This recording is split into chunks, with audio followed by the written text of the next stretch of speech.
Carrying the child of my arch-nemesis, I took flight. Years later, my son inadvertently scratched a parked Cullinan and my adversary emerged from the vehicle. Whose child is this? Truly ill-mannered. I grasped my son's hand, indignantly retorting. His father passed away early, have some compassion. Later, upon discovering the truth, he was driven to madness. Dare you curse me to death? I am very much alive. Wandada, Yenju, is that truly you? Seeing my former foe disembark from the Cullinan, I felt an overwhelming urge to vanish into the ground. My devoted son chose to scratch the vehicle of this living nightmare amidst so many others parked by the roadside. Was this not a direct assault upon me? I forced a semblance of composure, a weak smile gracing my lips. What a coincidence! 5 years had passed, and I had not anticipated our reunion would unfold in such a manner. Feng Yu lowered his haughty lashes, glancing at my son behind me, inquiring, whose child is this? Yen, filled with trepidation, retreated slightly behind me. This is mine, I replied. Feng Yu's smile faltered. You are married? I am a typical alpha. Is it not normal to marry and bear children? Feng Yu's eyes darkened as he surveyed the area behind me, seemingly searching for something he could not find. Finally, he muttered, is this how you typically educate your children? His father passed away early. Have a little empathy. Upon hearing of my spouse's demise, a smirk of schadenfreude crept across Feng Yu's face. Which unfortunate omega met their end at your hands? I had no desire to engage in further conversation with him. He remained unaware of my transformation into an omega, and I had no intention of enlightening him. If you have no other business, I shall take my leave. I tugged at Yen, preparing to depart. Suddenly, he called out to me from behind. Why did you leave without a word back then? I paused in my tracks, fully aware of the matter to which he referred.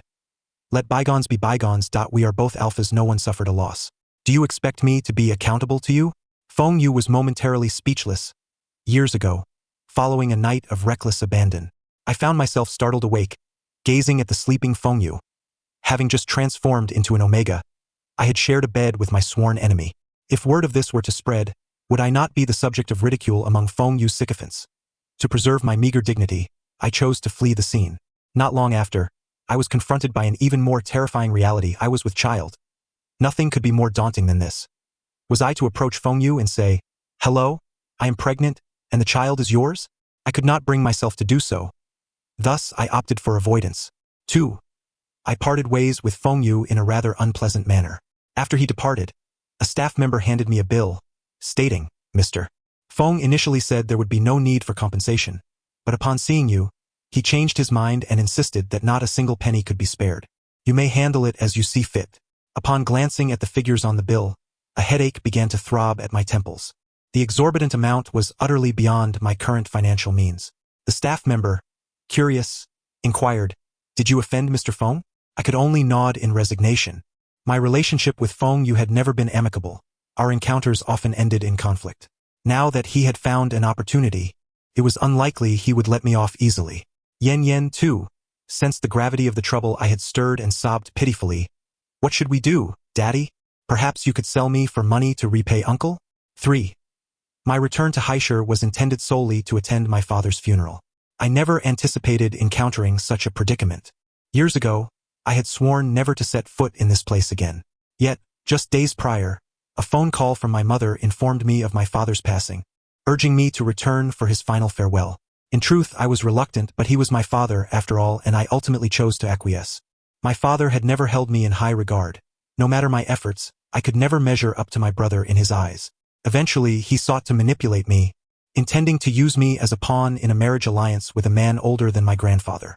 Resentful, I sought solace in bars, only to find my drink laced with something sinister. It was Feng Yu who ultimately came to my rescue. Unbeknownst to him, I had already transformed. Under the influence of my pheromones, his susceptibility had prematurely surfaced. After that day, our paths diverged, and he remained unaware of my pregnancy. He claimed Yen lacked proper upbringing.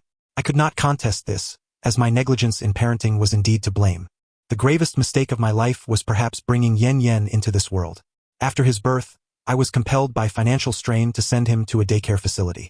It was unclear from whom he inherited his troublesome nature, as he constantly caused me distress. He argued with teachers and fought with classmates, creating numerous troubles. My meager wages barely sufficed to cover the damages. 4. My father's funeral was conducted hastily. My brother, embarrassed by my unwed pregnancy, forbade me from staying at home. He harbored a lingering resentment over my elopement, asserting that had I not run away, our father would not have remained in a perpetual state of anger, which exacerbated his illness. Even without his admonitions, I had no intention of remaining in that household. I took Yen Yen to a nearby hotel, planning to bid farewell to my mother in the morning and devise a strategy to repay Feng Yu's debt. That night, Yen Yen refused to sleep. My attempts to soothe him turned to frustration, and I scolded him. He pursed his lips and presented me with 2 crumpled $100 bills. Seeing the money in his hands only fueled my anger further. "Where did you get this money?" After my reprimand, he finally confessed the events of the day. "Daddy, I'm sorry. I didn't scratch the car. A brother gave me $200 to wait for the owner, and the money is mine if I do." He sobbed. He even deceived a child. Upon learning the truth, I poked his not-so-bright head. "Next time, be a bit more discerning. There's no such thing as a free lunch in this world." Yen Yen, feeling wronged, whimpered, "But Daddy, your birthday is coming up, and I just wanted to earn money to buy you a gift." His words grew increasingly pitiful, and he ultimately broke down in tears, crying, "The city is too full of tricks, Daddy. Let us go home." I reassured him, "Once everything here is settled, we will return." This incident left a profound psychological scar on Yen Yen, and he wept until the early hours before finally succumbing to sleep. After he drifted off, I took a quick shower and followed suit. The following morning, I was awakened by persistent knocking at the door. I recalled that I hadn't requested any service. Who could be knocking at such an early hour? Initially, I intended to ignore it, but the relentless rapping outside compelled me to rise and answer. Upon opening the door and seeing the visitor, I was momentarily stunned. "How did you find me here?" Feng Yu's gaze swept past me, inspecting the surroundings with evident disdain etched across his features. "I feared you might abscond, so I came to keep an eye on you." I glanced at the clock. It was barely 6 in the morning. Had I wished to flee, I would have done so under the cover of night, leaving no opportunity for him to intercept me. "Rest assured, I owe no one anything, least of all you. There's no need to monitor me as though I were a fugitive," I retorted, attempting to shut the door, but Feng Yu's foot wedged itself in the entrance, rendering my efforts futile. His imposing figure surged into the room. "I still don't trust you, especially since 5 years ago, you slipped away right under my nose." I found myself at a loss for words. Who would run away unless left with no other choice?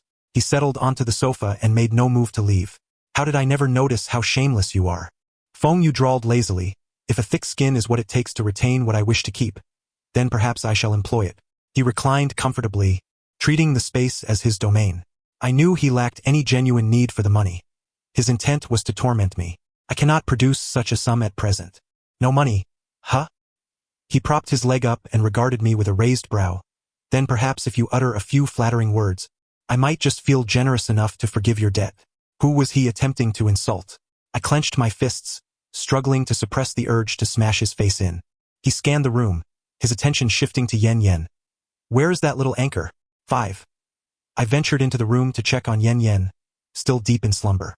After a night of tears, he had finally exhausted himself, and given the early hour, he was unlikely to awaken soon. I understood that until this matter was resolved, Feng Yu would haunt me relentlessly. Upon seeing me preparing to leave, Feng Yu assumed I was attempting to escape and followed closely behind. "Are you abandoning the little anchor?" I ignored him, departing under the weight of his scrutinizing gaze. I was unwilling to be a fool, simply handing over 200,000 without a fight. I returned to the scene of the incident to request the surveillance footage, only to be informed by the security guard that the nearby cameras had been malfunctioning for a week and remained unrepaired. Frustrated, I kicked a nearby pole, drawing a sharp gasp of pain. Thus, it seemed I could not evade this disaster. Returning to the hotel, it was already past 9. Typically, if Yen Yen awoke to find me absent, he would immediately call, but today my phone lay silent. I often pondered whether my life would have been simpler had I not given birth to him.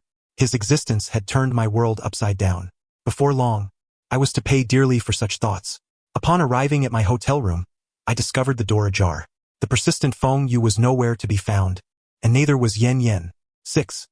Just as panic began to set in, my phone rang. It was a call from Yen Yan's little genius watch. I hurriedly answered, only to hear Feng Yu's voice on the other end. "Where is Yen Yen? How did his little genius watch end up in your possession?" Feng Yu impatiently remarked, "Have I kidnapped him or not? What do you intend to do? Enough with the pleasantries. If you wish to know, come to this address." With that, he sent a location of a hospital. Without further contemplation, I hurriedly hailed a cab and made my way there. Upon arriving at the consultation room, I was met with the sound of a physician's reprimand emanating from the ward. What kind of father are you? You bring your child here only after he has burned up like this. It is utterly irresponsible. Feng Yu helplessly explained, I've told you countless times, the child is not mine. He denied any paternal relation, but the doctor was not blind. Their eyes, noses, and the nuances between their brows were strikingly similar, making his claims rather implausible. If the child is not yours, then where did he come from? Feng Yu replied, I found him. The doctor shook his head, dismissing Feng Yu as an irresponsible father. Feng Yu, however, was too preoccupied with calming the child to notice the curious glances directed at him. Yan, feeling unwell and surrounded by strangers, wanted to cry but dared not. He could only stifle his sobs. Feng Yu had never cared for a child before, and he fumbled about as if in battle, unsure whether to comfort the child or administer his medication first. It was only when a kind nurse intervened that he found relief. After taking his medicine, Yan ceased his fussing and obediently nestled against Feng Yu's shoulder, who, to his credit, patiently allowed him to remain there. Upon seeing me, Yan looked utterly aggrieved, tears streaming down his cheeks like a string of pearls. Daddy. Feng Yu, seemingly without prior knowledge, gently patted his back. You little rascal, it seems you truly believe that milk is the solution. Your change of heart is remarkable. Yan eagerly reached out for me to hold him. It was then that Feng Yu noticed something amiss, turning to see me approaching. Reluctantly, he returned Yan to my arms, and I felt a surge of warmth from his body. Yan was feverish, akin to a smoldering furnace. Earlier, when I had failed to locate him at the hotel, it felt as though the world was collapsing around me. I envisioned every dreadful possibility, fearing I would never see him again. But now, seeing him again, the weight that had been pressing on my chest finally lifted. The doctor informed us that Yan's high fever was due to acclimatization issues, necessitating a hospital stay for observation. I gazed at my dwindling balance, lost in thought. Recently, there had been too many expenses, and the financial gap seemed insurmountable. Now, with Yan's illness, after paying for the medical fees, I wouldn't even be able to cover next month's rent. Yan, fearing he would become a burden to me, mustered his strength to sit up and said, Daddy, I want to go home. I don't want to stay in the hospital. I pressed him back down onto the bed. At that moment, Feng Yu approached, speaking in a tone as if seeking accolades. I've helped you once again. How should you thank me? I was not in the mood to bicker with him. Thank you. I'll treat you to a meal another day. Feng Yu replied, no need to wait. Let us make it today. Aren't you quite the cook? How about you prepare those, braised lion's heads for me? I'll braise your dog head. He truly didn't see himself as an outsider at all. I declined his offer under the pretext of needing to care for Yan, but I underestimated the extent of his shamelessness. He took it upon himself to handle Yan's discharge paperwork, claiming his family had a professional doctor who could take care of him. Yan, that little rascal with his arm flailing outward, brightened at the prospect of not having to stay in the hospital. Uncle, but we don't have money to pay you. Feng Yu teased him. Then let your father cook for me every day to repay the debt. Upon hearing this, Yan immediately pushed him away, exclaiming, don't bully my daddy. At least he had some conscience. Perhaps due to their shared bloodline, Feng Yu exhibited remarkable patience with Yan. Uncle knows he was wrong. My home has a nanny, so your father doesn't need to cook for me. It was all my fault for speaking too hastily. Can you forgive me this once, considering my stomach is growling? Yan, understanding the situation, pursed his lips and reluctantly replied, all right then. Feng Yu's face broke into a triumphant smile as he effortlessly lifted Yan into his arms. Seeing him prepare to leave with Yan, I hurried after them. I truly disliked Yan's interactions with Feng Yu. He was a narcissistic and arrogant fellow. If he were to discover that I had borne his child, I could only imagine the mockery that would ensue. The thought sent shivers down my spine. I haven't agreed to anything yet. Give Yan back to me. Ignoring my protests, Feng Yu carried Yan onto the nanny's vehicle. Just moments ago, Yan had appeared feeble, yet now he laughed heartily at the antics of Feng Yu's driver. A rare warmth graced Feng Yu's expression as well. Observing their harmonious atmosphere, I felt like the true outsider in the situation. I finally understood from whom Yan had inherited his traits. He was just as incorrigible as his father. I truly did not wish to owe him any favors, yet with my finances in disarray, I had no choice but to board the vehicle. The car glided slowly through the tranquil streets. Though I was no longer influenced by pheromones, I could still detect the calming pheromones that Feng Yu had deliberately released for Yan. Comforted by his presence, Yan Yan nestled against him and fell asleep. The interior of the vehicle returned to its quietude. I glanced at Feng Yu. The light streaming in through the window illuminated the sharp angles of his handsome face, casting a wild outline. He was not the type of refined gentleman. Instead, he bore an untamed vigor, exuding an irresistible aura of dominance. I couldn't help but ask, "Why are you helping me?" Feng Yu's lips curled into a slight smile. "I merely fear you might run off without settling your debts. Nothing more." Again with that line. He had a way of being exceedingly irksome. During our school days, he often used his tall stature to bully and suppress me. He forbade others from playing with me, and he would swoop in to steal my boyfriends. Seeing my lack of resistance only encouraged him further. He would even reach into my lunchbox, claiming my food smelled delicious and insisting on swapping meals. He was oblivious to my seafood allergy, and every time he snatched my food, I was left hungry. Afterwards, he would question, "Why don't you gain weight despite eating so much meat?" He was insufferable. After class, I rushed back to the restaurant to help my mother, yet he always insisted on keeping me behind to fetch balls for him. Each time I returned home late, I faced my mother's scolding, my father's disapproving glares, and my brother's sarcastic remarks. Because of him, no one dared to befriend me throughout high school. Eventually, I resolved to stop enduring his antics. I fought back, but my resistance was in vain. The car came to a halt at an opulent European-style estate. It appeared grand and magnificent. The garden, fountain, and sculptures were sights I had only ever encountered in parks. Yan Yan, having woken from a nap in the car, was now more spirited than anyone. Unable to contain his amazement, he exclaimed, "Daddy, are we entering a palace?" I too found it hard to believe. I knew Feng Yu came from wealth, but I had not anticipated it to be this extravagant. Yan Yan transformed into a little sycophant, gazing at Feng Yu with newfound admiration. "Uncle, can we really live in a palace?" Feng Yu responded, "Of course. You can stay as long as you wish." "Thank you, Uncle. You are so good to me and Daddy." A pang of discomfort settled in my chest. I had assumed Feng Yu was merely an ordinary rich kid, but he was far wealthier than I had imagined. The bullying during our school days was one thing, but now he seemed intent on overshadowing me entirely. It had only been a short time since he and Yan Yan had met, yet they were already so well acquainted. I fear that one day, Yan Yan will discover that Feng Yu is his father and will choose to leave me. I am selfish and refuse to allow such a day to occur.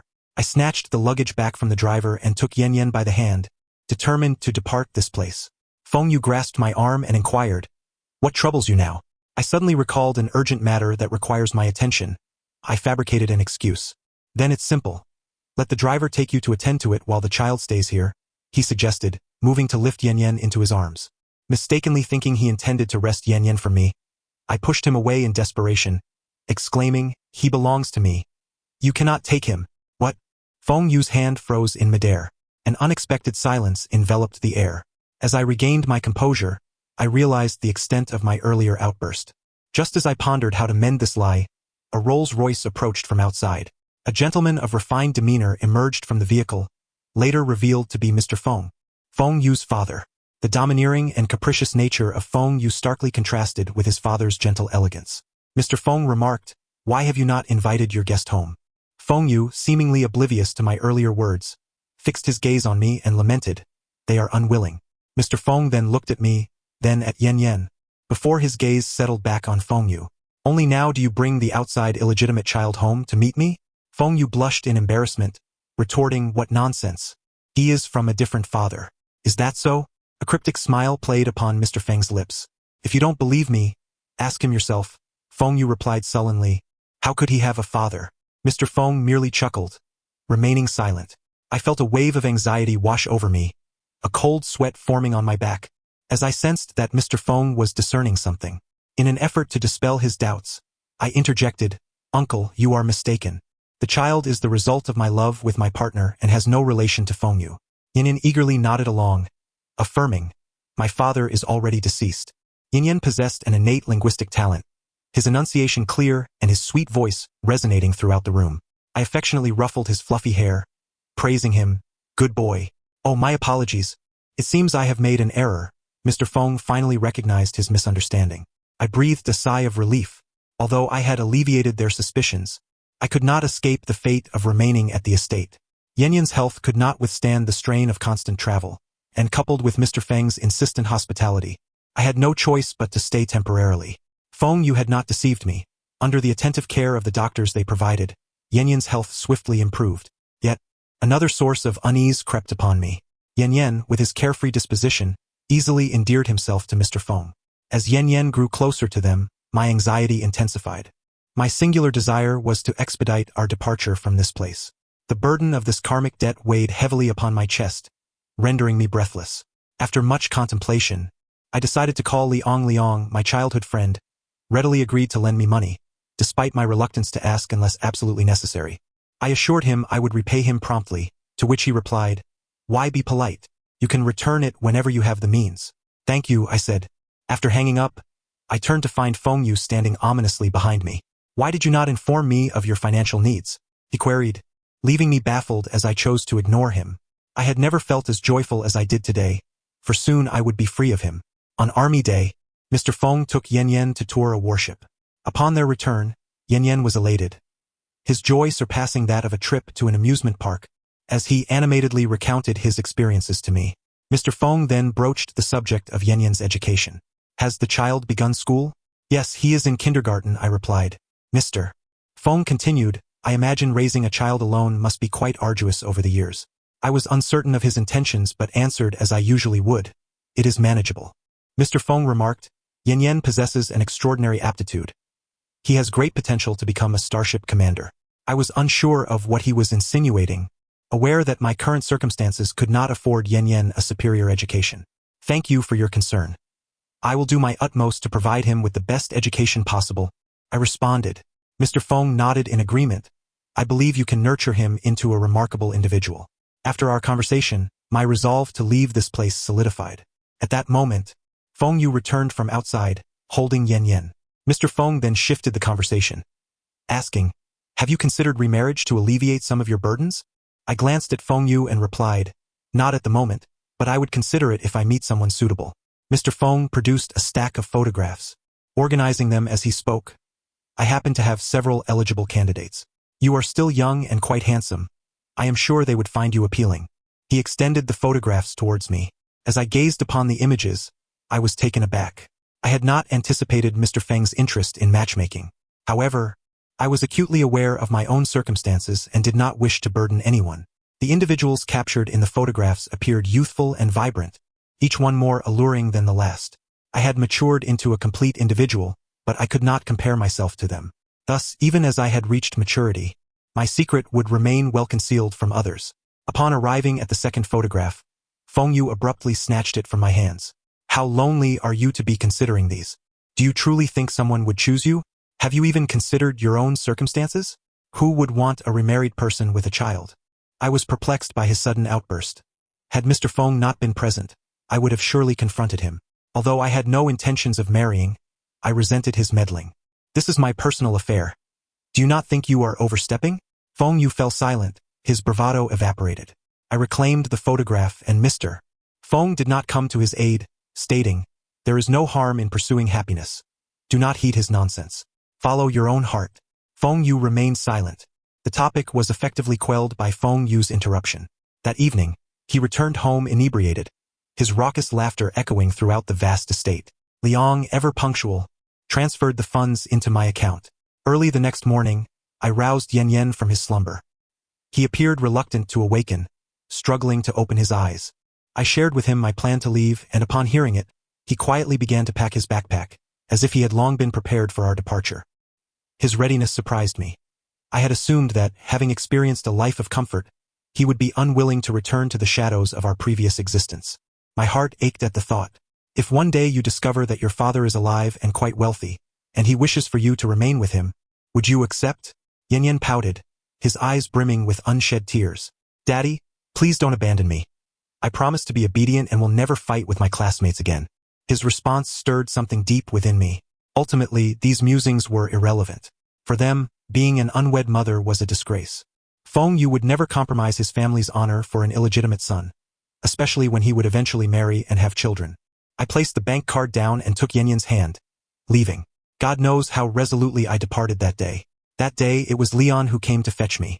He called me a fool for knowing full well that the car wasn't damaged by Yanyan yet still rushing to deliver money to someone.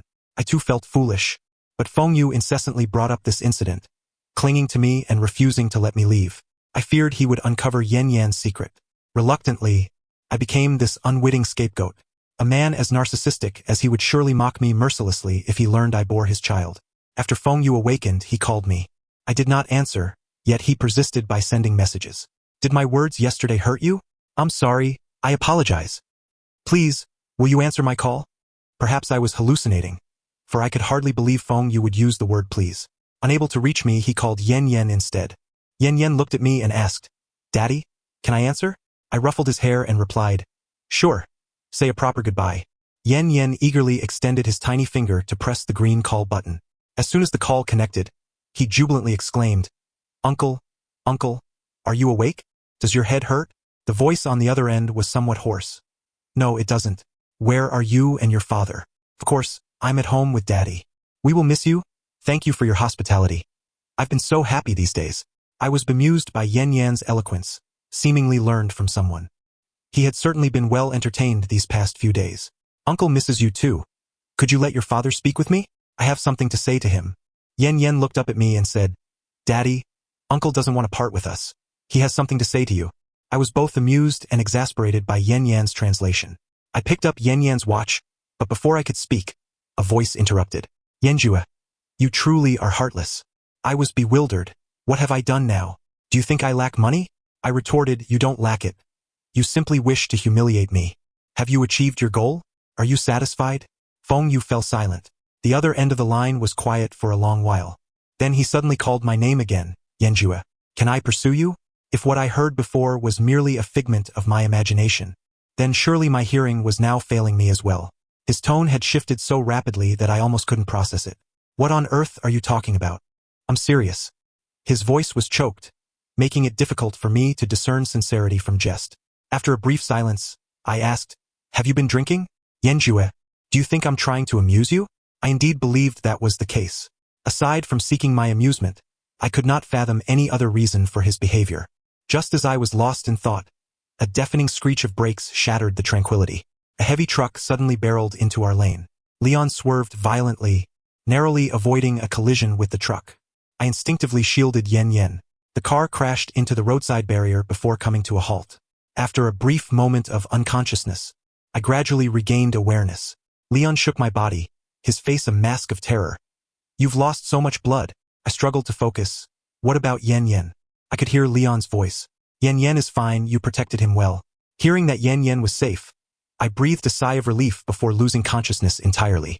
When I awoke again, I found myself in a hospital. It felt as though I were experiencing another hallucination, for I saw Feng Yu sitting quietly in a chair beside me, his head cradled in his hands, shoulders trembling slightly as he sobbed uncontrollably, utterly disregarding his usual composure. Was he actually crying? After knowing him for so long, this was the first time I witnessed such vulnerability. This could not be a mere illusion.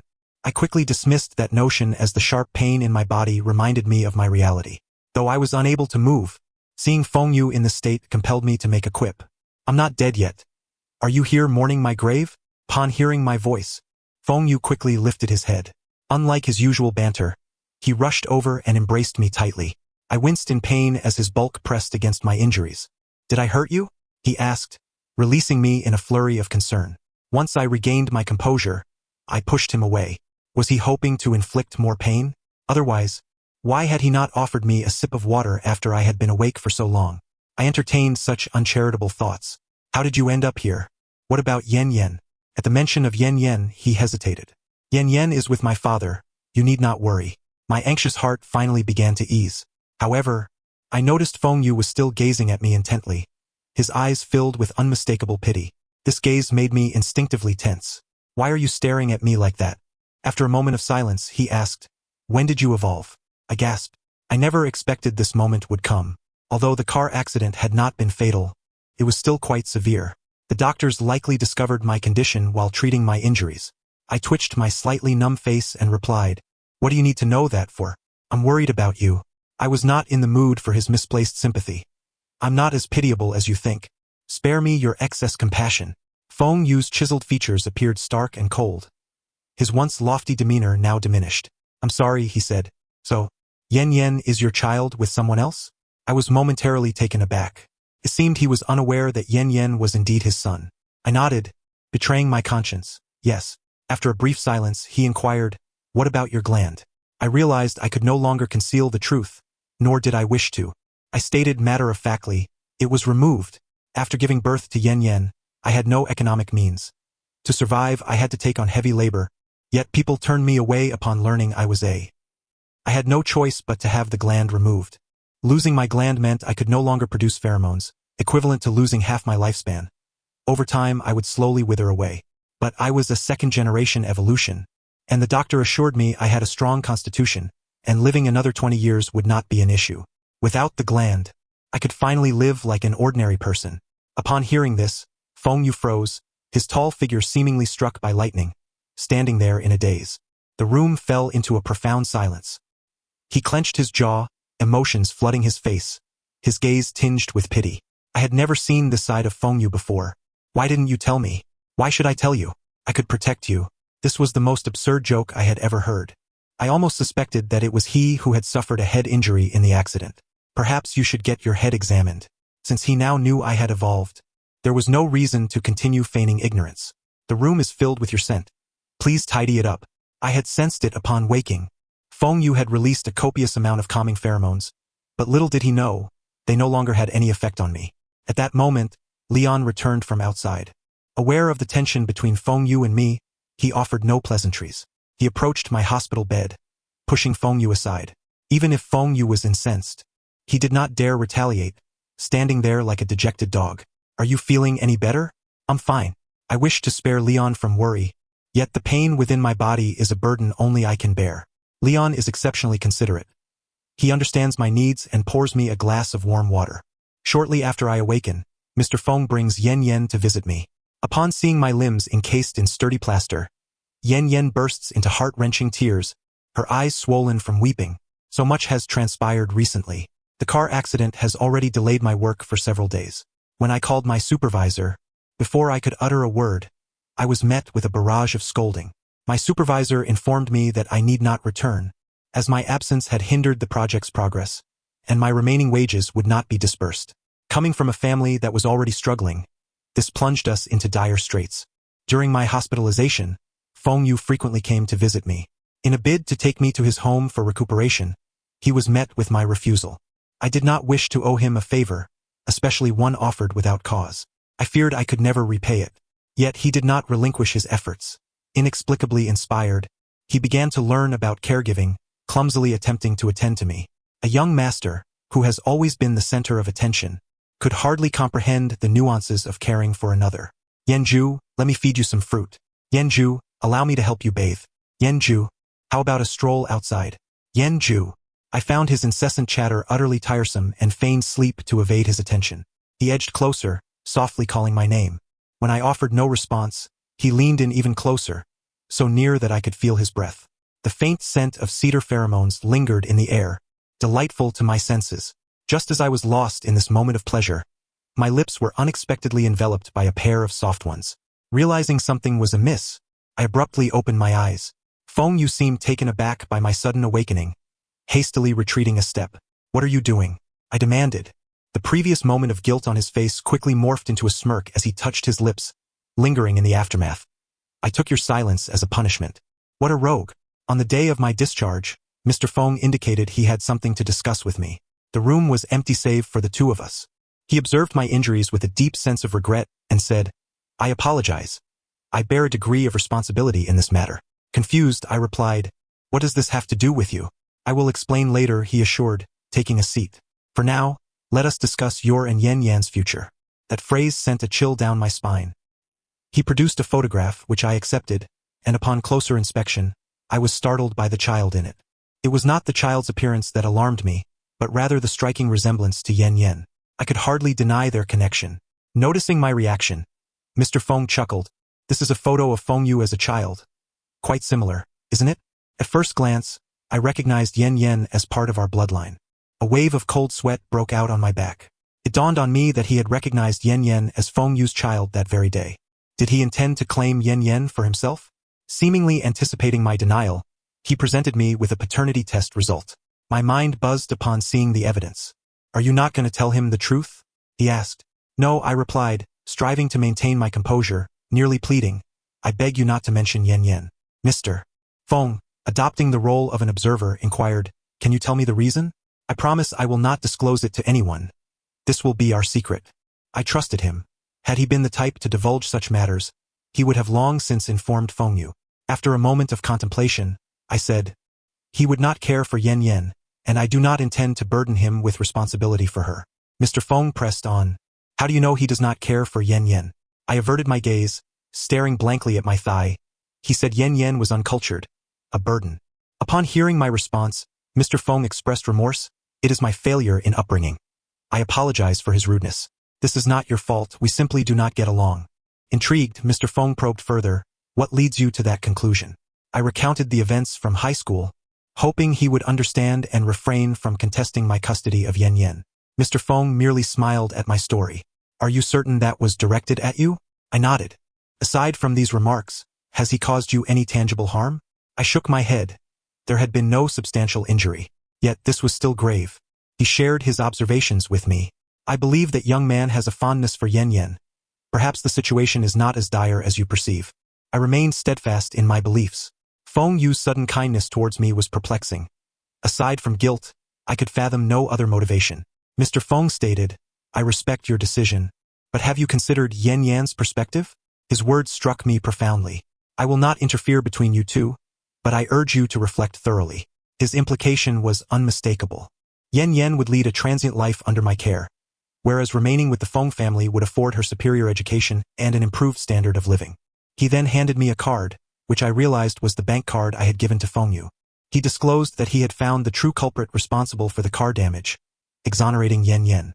Additionally, I have deposited extra funds as a form of compensation for you and the child. My emotions surged like a roller coaster. Returning my share is sufficient, I insisted. Mr. Feng replied, your reluctance complicates my task, entrusted to me by someone else. That young man lacks social grace and does not articulate his feelings well. Please, forgive him this once. I fell into deep thought, fully aware of whom he referred to. You still have not revealed the reason. Mr. Feng's expression held a neutral smile. That day, I merely sought to gauge your feelings towards that foolish boy. I now have my answer, so please do not take offense. After my conversation with Mr. Feng, Feng Yu approached me without delay. Mr. Feng addressed him with, I am unable to assist. You are on your own before departing. I could only wonder what schemes these two were concocting. Leon parked and approached, observing my plastered leg, inquiring if we were ready to depart. I nodded. I appreciate your help once again. There is no need for formality between us, he replied. As Leon pushed my wheelchair, Feng Yu clutched the handles tightly, refusing to let go. Leon, maintaining his politeness, said, Please, step aside. Ignoring Leon entirely, Feng Yu turned to me. I can take you home. I firmly declined his offer. Yet, at that moment, Yen Yen piped up, Daddy, I want Uncle to take me home. The words nearly made me choke with frustration. This child was a true disappointment. Ultimately, it was indeed Feng Yu who drove us home. As we settled into his recently acquired Ferrari, the journey was smooth and swift, and we arrived at our destination in no time. Yen Yen, experiencing such luxury for the first time, remarked upon our arrival, Uncle, your car is so cool. Feng Yu playfully pinched his chubby cheek. How about I pick you up from school every day? Yen Yen, that sounds great. Yen Yen exclaimed, transforming into a little sycophant. My classmate's dad drives a luxury car, and we all envy him. I thought to myself, when did this child become so enamored with materialism? Well, Yen Yen, you need not envy others anymore. Uncle will be here to pick you up every day after school. Please no. Yen Yen, with utmost seriousness, declared, when I grow up and earn money, I will buy a car for my father so that everyone will envy him. It seems I had misjudged him. The son was not raised in vain. I could only wonder what kind of enchantment he had cast upon Yen Yen to make him so fond of him. When it was time to part, Yen Yen, holding his hand, earnestly invited him to our home. I quickly interjected, Uncle is quite busy. Let us not trouble him. However, Feng Yu, defying the expected norms, countered, I am not busy at all. I have ample free time. I shot him a disapproving glance. This fellow was not merely a little idle but exceedingly so. You should return if you have matters to attend to. Feng Yu insisted, I genuinely have nothing to do. Yen Yen tugged at him, saying, Uncle, come to my house. I want to show you the big bird I have. The big bird Yen Yen referred to was a toy phoenix I had gifted him for his 4th birthday. It was evident that he cherished it dearly, as he often invited others to see his prized possession. Feng Yu visited our home, and although he did not voice any opinions, the furrowed brow he wore spoke volumes. Yan Yan, brimming with anticipation, rushed to his room to fetch his big bird to share with him. The birds at the place Grandpa took me last time can fly. Why can't mine fly? Uncle, is it sick? He still recalled the day Mr. Feng took him to visit a warship, and every mention of it brought him uncontainable joy. I remembered Mr. Feng's words. He had suggested that Yan Yan would not have a bright future following me, yet if he returned to the Feng household, things might be different. Feng Yu did not linger long. After receiving a phone call, he prepared to leave. Before departing, he asked me, "You didn't answer my question last time. Can you respond now?" "What question?" I inquired. He stated, "Will you go out with me?" I am sincere. My breath caught in my throat, and I felt a weight settle in my heart, rendering me speechless. He seemed anxious about my potential refusal and hurriedly added, "I will treat Yan Yan as my own son. I would never let him suffer in the slightest." I could not fathom his reasons for wanting to pursue a relationship with me, yet I was acutely aware that we were fundamentally incompatible, always had been. "I'm sorry, I cannot agree to that." After being rejected, Feng Yu stood frozen, staring at me with a despondent expression, akin to a forsaken dog. Eventually, he picked up his coat and turned away without looking back. Yan Yan approached me, clutching his beloved phoenix, asking, "Why did Uncle leave?" I reassured him, "Uncle has his own family and career. Let us not trouble him." Yan Yan, feeling dejected, replied, "All right." Following that day when I turned down Feng Yu, he never appeared again. Life with Yan Yan returned to a state of tranquility. Yan Yan was quite upset because Feng Yu had gone back on his word. He continuously remembered the promise they had made that day. He even boasted to his classmates about how impressive his uncle was, only to wait in vain from dawn until dusk without seeing him. "Bad uncle, humph. I won't talk to him anymore," Yan Yan declared, utterly disillusioned. In the dead of night, he recalled this individual and wept inconsolably. I had not anticipated Feng Yu would depart so decisively. Initially, I had contemplated whether to share matters concerning Yan Yan with him, but now it seemed wise that I had chosen not to. Otherwise, I shuddered to imagine the consequences that might have ensued. Ironically, this was the outcome I had desired, yet I could not shake off a sense of melancholy. Once my health improved, I visited the Feng residence. From a distance, I spotted Feng Yu, and as I was about to greet him, I noticed a delicate figure trailing behind him. The two of them standing together seemed like a match made in heaven. How amusing, I thought, wondering how he had suddenly vanished, only to have found a new love. My heart felt heavy with resentment. A deceiver of my emotions. My purpose for visiting was to return the excess money Mr. Feng had given me. It had been far too generous, and I believed in not receiving unearned benefits. I handed the card to a maid, instructing her to pass it along, and then departed. After returning, I changed my phone number. My new job was quite a distance away, and my lease was also coming to an end. I found a residence that was conveniently located between Yan Yan's school and my workplace. On moving day, Feng Yu unexpectedly appeared. He seemed utterly fatigued, his eyes bloodshot, as if he hadn't rested in a long while. "Are you avoiding me? Changing your number and moving again? Yanju, are you attempting to pull a disappearing act like you did years ago?" His accusation puzzled me. He was the one who had vanished. Why are you so heartless towards me?" I impatiently shook off his hand. He suddenly burst into laughter. "I have indeed lost my mind. 5 years ago, when I couldn't reach you, I was already mad. I searched for you for 5 whole years. Yanju, am I truly so unworthy?" He gazed at me with a sense of profound loss, his eyes glistening with unshed tears, as if he bore the weight of great grievances. "I am willing to take a step back. Even if we cannot be partners, we can still be friends. Why won't you even grant me that opportunity?" I felt a twitch at the corners of my mouth. I had not anticipated that my departure years ago would inflict such deep wounds upon him. After leaving Haishur, I had worried about my father discovering my whereabouts, so I had changed all my contact information. Even my work ID was arranged by Liang. He claimed to have searched for me for 5 years, yet I had never known of his efforts. "Please don't be upset. I only moved for work purposes." Upon hearing this, Feng Yu looked as though a spark of hope had reignited within him. When he raised his head to look at me, a solitary tear, swift as a shooting star, slipped down his cheek. "Really?" he asked. He had never before displayed such vulnerability in front of me. What else could it be? "Then why did you change your number? Must I speak the truth?" Though Feng Yu did not ask, the insatiable curiosity in his eyes was unmistakable. "The phone card was from my previous company. I no longer work there, so returning it is perfectly normal. His tense posture gradually relaxed. After much hesitation, I finally inquired, "You said you were looking for me, but why? Why did you want to find me?" Suddenly, his expression froze, his ears turning crimson. "Yenju, you have no heart. Must I explicitly admit that I like you? That I like you so much it hurts? I liked you from the very first moment I laid eyes on you. Is that the only way for you to understand my feelings?" Now it was my turn to be rendered speechless. He liked me? He had been taken with me at first sight? How could that be? I had known Feng Yu since high school. My physical training had always been subpar, and my classmates avoided partnering with me for fear of lowering their scores. Yet Feng Yu defied the norm, actively requesting to be placed in my group, thus commencing my unfortunate existence. I still recalled his words upon seeing me. "Why are you so frail? You're not pretending to be sick, are you? Take off your pants so I can check." Not only that, he would steal my romantic interests, take my food, and expect me to serve him as his subordinate. So, he claimed this was love? What kind of good-hearted person treats someone they like in such a manner? Stop kidding me. How could you possibly like me? Feng Yu seemed on the brink of madness, his expression a blend of indescribable anguish, ultimately causing him to spit out a mouthful of blood. The crimson liquid trickled from the corner of his mouth, which he wiped away nonchalantly, his gaze fixed deeply upon me. "Yenju, are you intent on driving me to my grave?" This sudden turn of events left me utterly bewildered. He retrieved a key from his pocket, wiped the blood from it, and tossed it to me.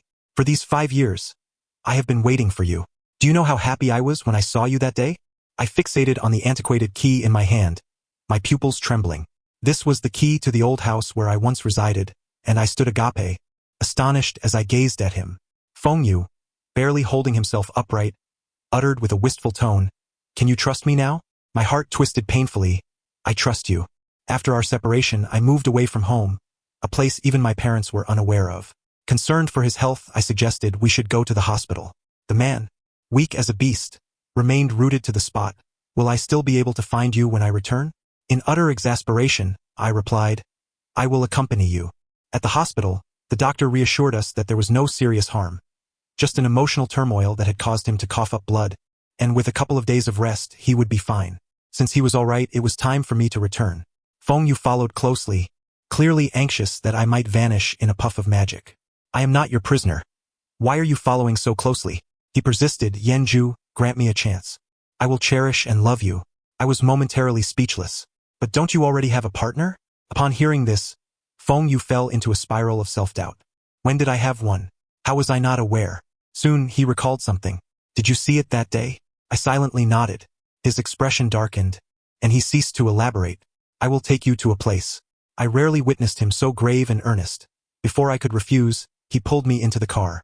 He took me to an exclusive private hospital, navigating the corridors with ease until we reached a patient room.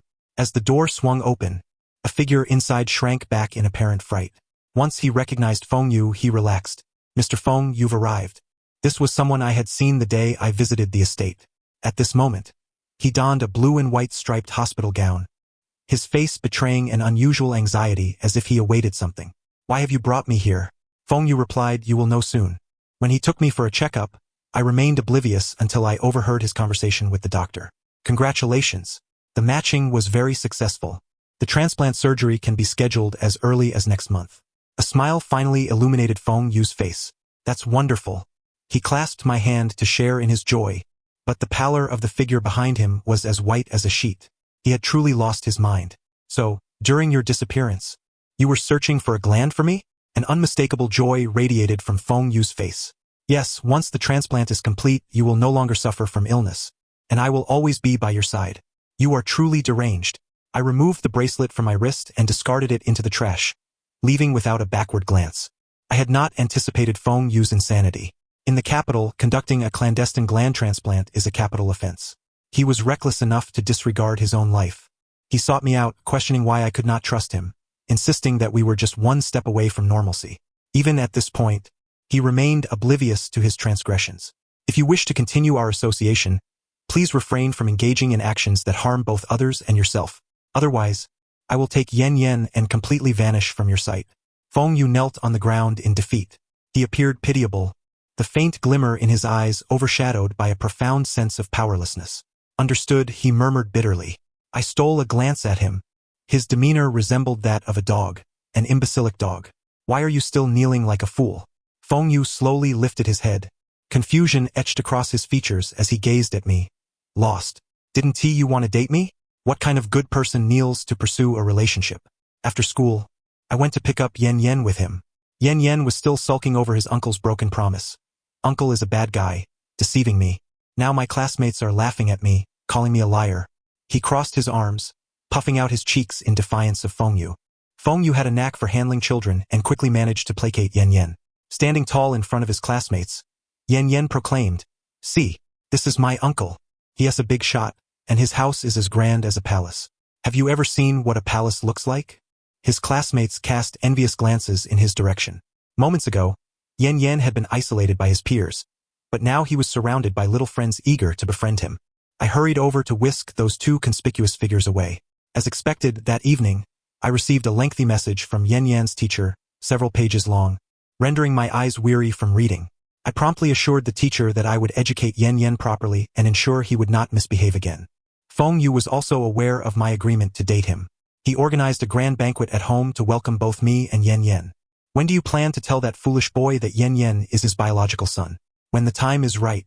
I feigned nonchalance, though internally, I was gripped by anxiety. Previously, I had deceived him into believing that Yen's father was deceased.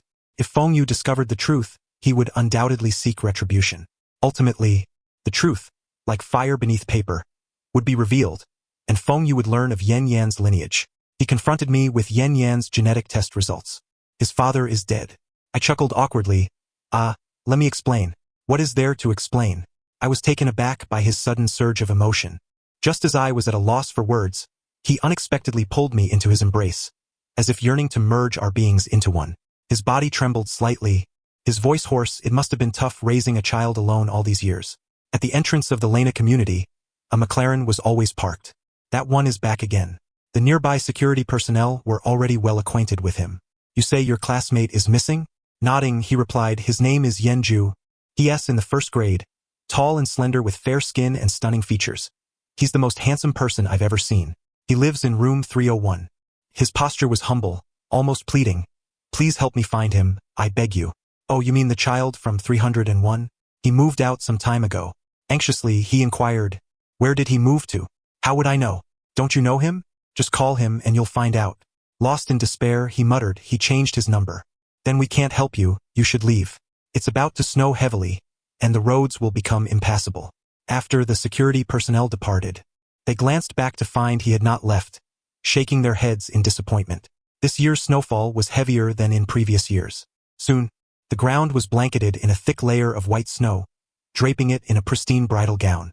Passers-by instinctively huddled deeper into their coats as the howling winds sliced through the air like knives, their breaths crystallizing into wisps of white mist.